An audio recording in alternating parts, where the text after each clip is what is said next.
Hello everybody and welcome to Let's Play StarDrive with me, Get Daved. So, StarDrive is a 4X real-time strategy game set in space, produced by a company called Zero Sum. It was kickstarted and I'm going to play it.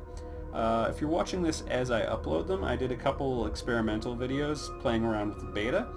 And while the version down here in the bottom left corner there says 107B, I would normally assume the B stands for beta, but this is the launch day for the game, so in theory this is the gold standard. We're going to play as the Kulrathi, who are samurai bears. And I'm just going to adjust the colors a little bit, because there's this cool flag I found out about. I actually tried recording this once before, using some slightly different recording software. And the game crashed, so on the chance that it has to do with the recording software, I changed it up. So you may not be able to see my mouse at all times, or at any times, but this is just an experiment for now. Alright, we're going to customize our race. If you're unfamiliar with 4X space strategy games, you always get to pick an alien race, or a non-alien race. And usually there's some degree of customization, because every race has things they're good at or bad at.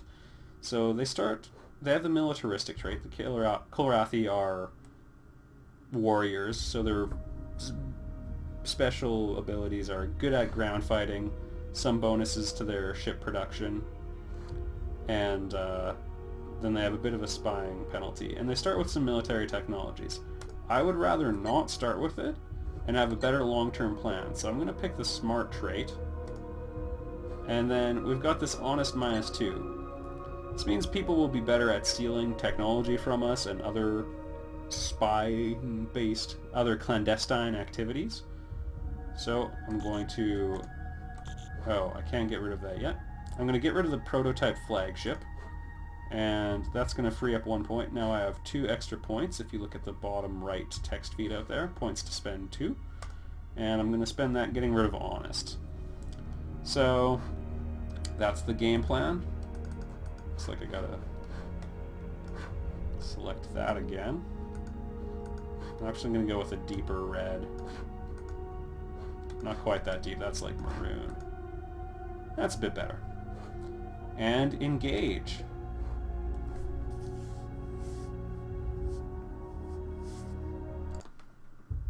Welcome to the game, everybody. First thing you should do is pause, because we are not currently researching anything. So I'm going to open it up with Industrial Foundations.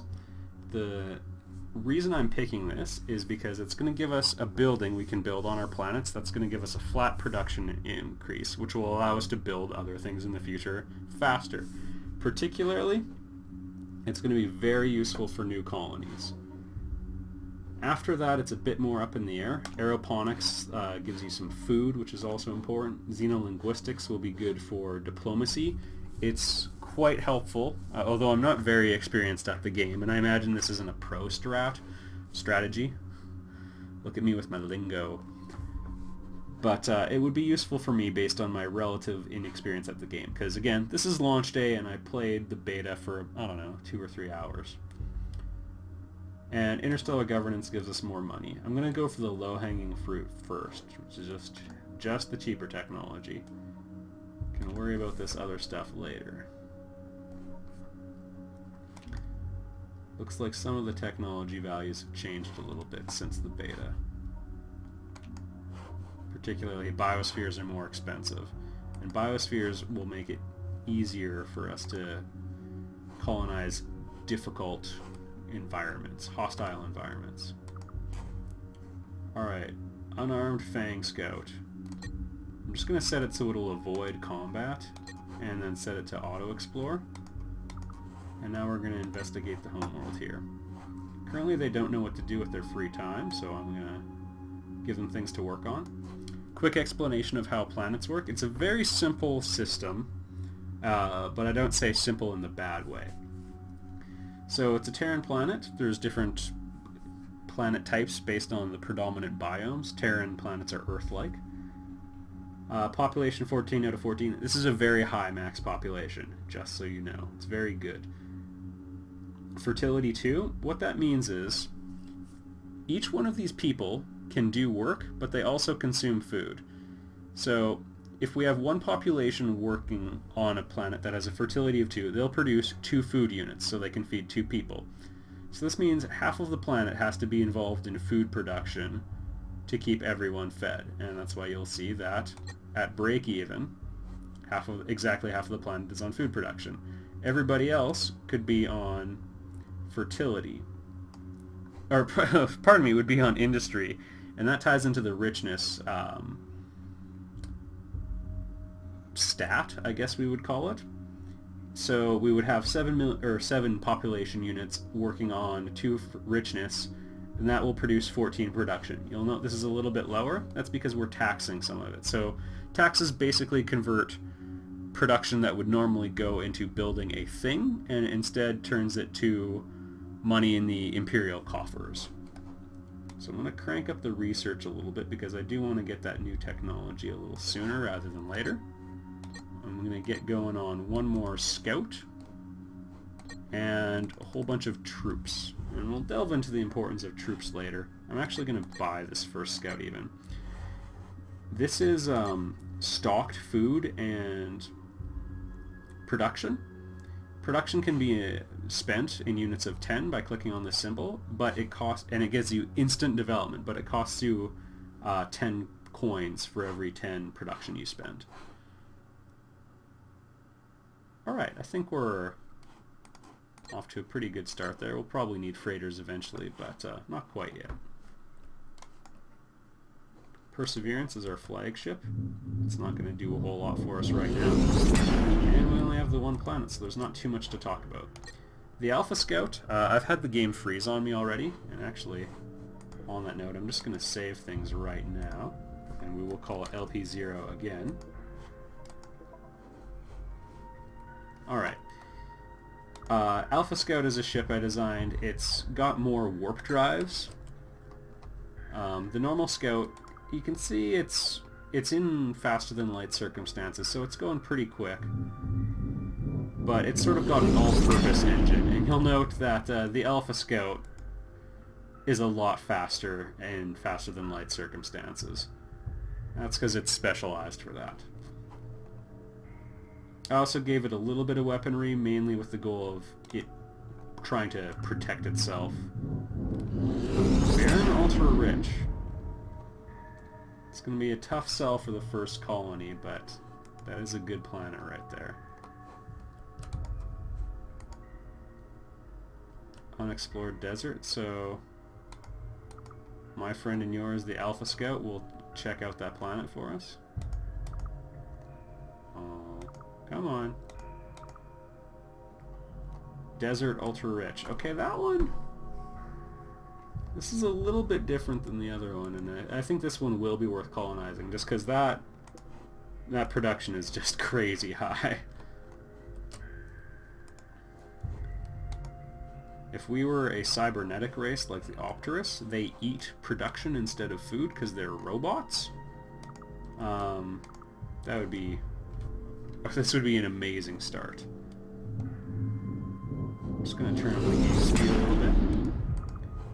And we got to get busy here. Working on... I'm just going to lower our taxes so we get a little bit more production. We don't need money too bad quite yet.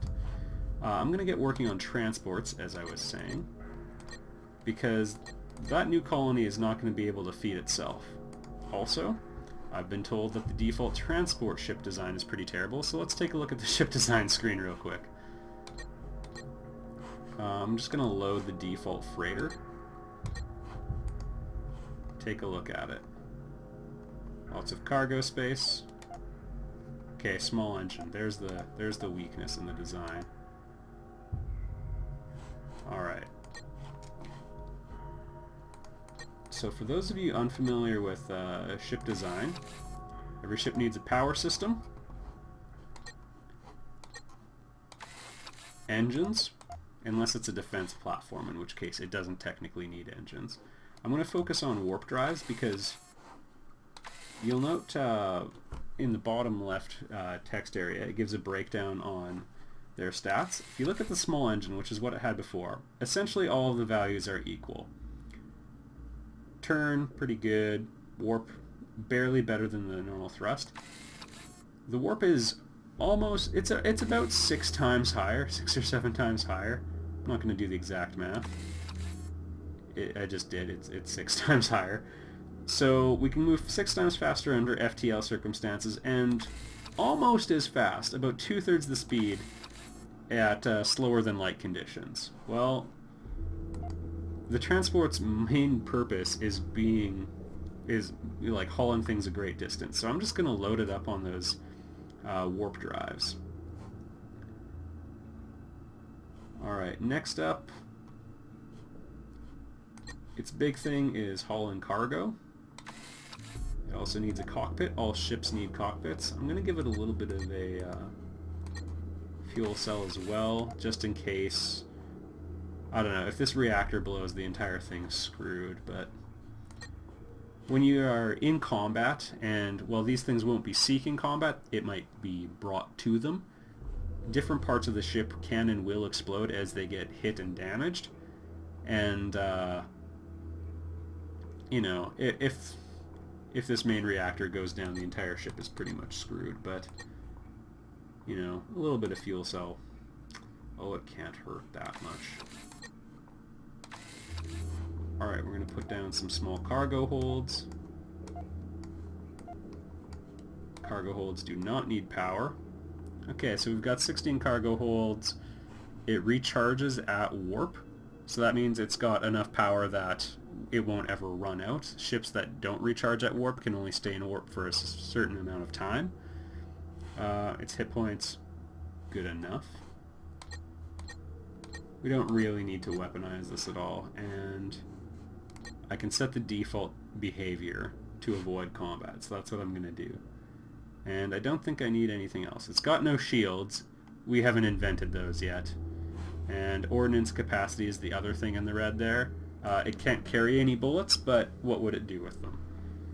So I'm going to save this as the Alpha Freighter. The legendary sword.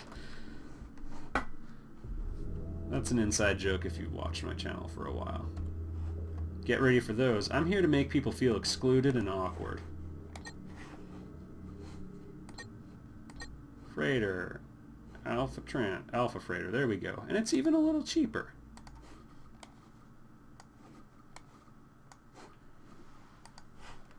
Now, our new colony is going to be dependent on the home world for food. I did set it so that it will export them. The transports, I'm just going to buy this first one. They operate on some pretty decent AI. So we can set this thing to carry food and production. So what it's going to do is it's going to look for planets that are set to import food and production. And it's going to find other planets that are set to export those things, and it's going to carry them from the exports to the imports. What business are you in? Imports and exports. Alright, where's our anomalous planet? Here we go. So we found our first anomaly. Those are wonderful little goodies, and we want them. Recall, on the home world, I trained. Oh, nobody yet. But I got very close. I'm going to wait the requisite second. Alright. So we're going to launch this guy into space. Into space. And we're going to send that troop to go explore whatever it is that's anomalous on this planet.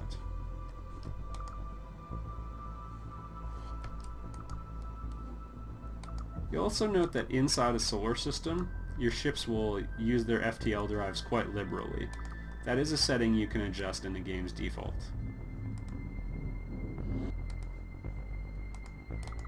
Or during the game setup process. Tundra average. This planet's almost good. It's a very solid backup choice.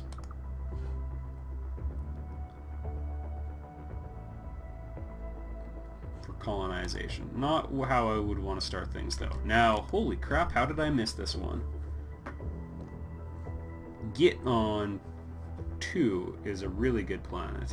And more significantly, yeah, I'm actually going to adjust some things to get here. Wow, I really dropped the ball missing that. Get ready for more of that, everybody.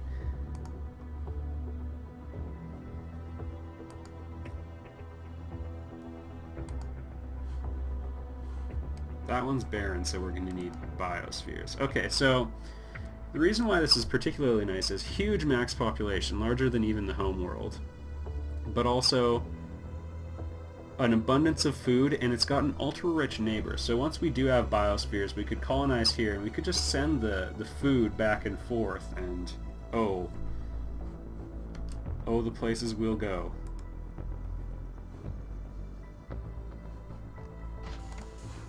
Some good work. Alright, there's honestly not that much for them to do here. Right now everyone's trying just not to starve. I might have to... Yeah, you sometimes need to let a little bit of time to pass, allow some time to pass before the slider bars become responsive. And since people are going to starve no matter what, we might as well get them working on something, which is going to be caching their production for now. In a few moments, rover bays will be available, and then we're going to have some real fun. Also going to go to the home world here, just through this menu. And another colony ship would be pretty good. The default colony ship is also probably crap. I should customize that real quick. Do our due diligence. Load. Freighter, colony ship, load. Lots of fuel cells, standard engines. Can't say I agree with that choice in my limited knowledge of the game. And I don't know, this is probably good. I just don't see why it needs all those fuel cells.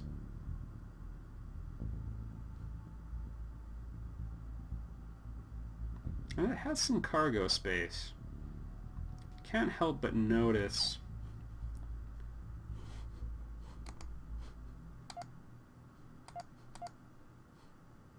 interesting.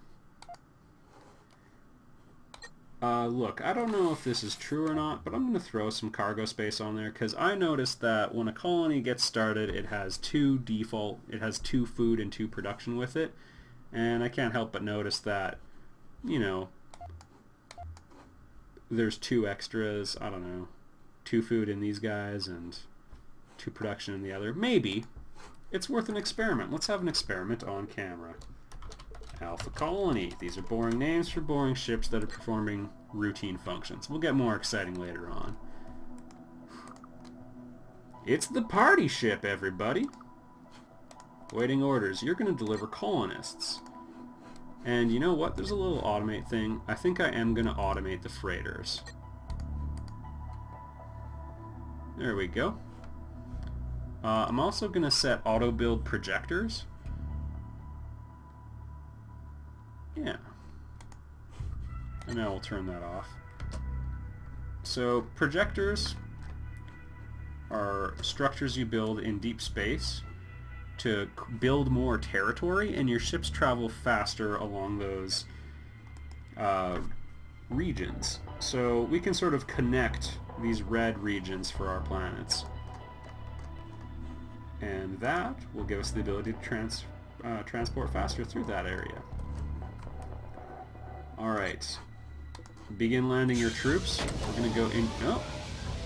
Okay, they landed right in the tomb, and they discovered something. So, we Indiana Jones'd it, and we discovered a Palantir.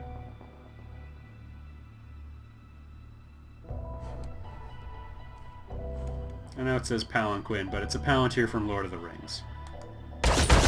And that was a skeleton army killing that brave Marine. Thanks, your sacrifice has been noted.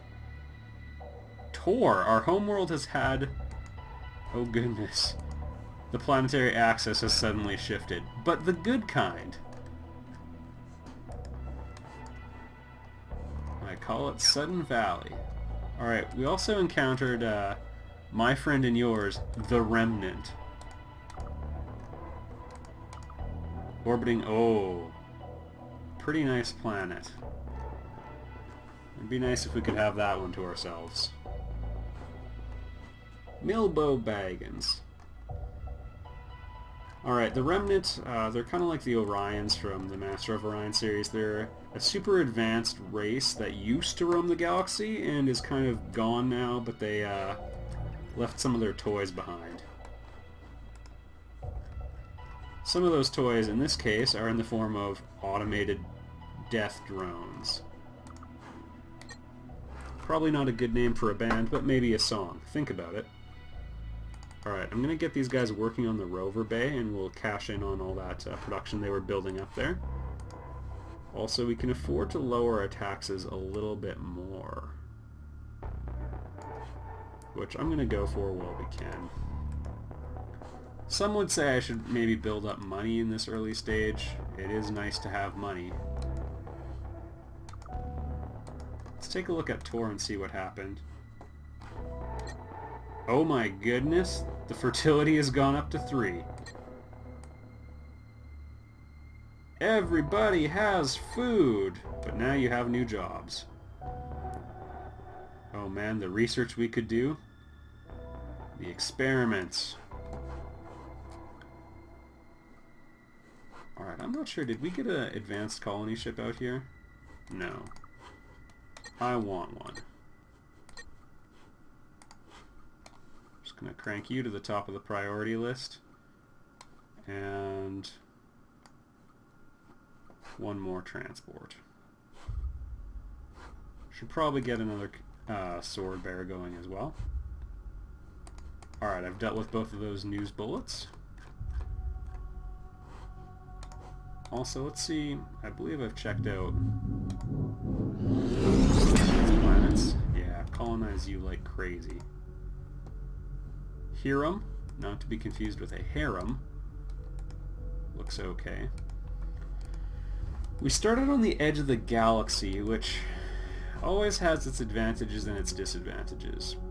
You're less likely to encounter other people, which, you know, gives you more control over your situation, but if you can cooperate with others, it's a better, there's more net gain there. Alright, food importing is going quite excellently here.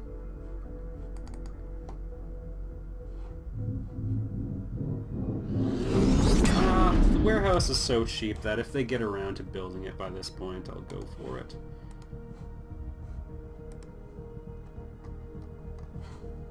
We're on xenolinguistics right now.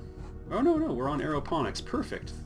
This is good. I actually thought I chose them in the other order, and I was wishing I had aeroponics. Good thing I checked. Alpha freighter. Okay, colony ship. How do you not have orders? I was kind of curious that it's choosing to go that way, but I'm not going to split hairs on it. Also, when you click the colonize button, it automatically queues up the construction of another colony ship. Oh goodness, we don't have a rover bay yet. I'm gonna rush that.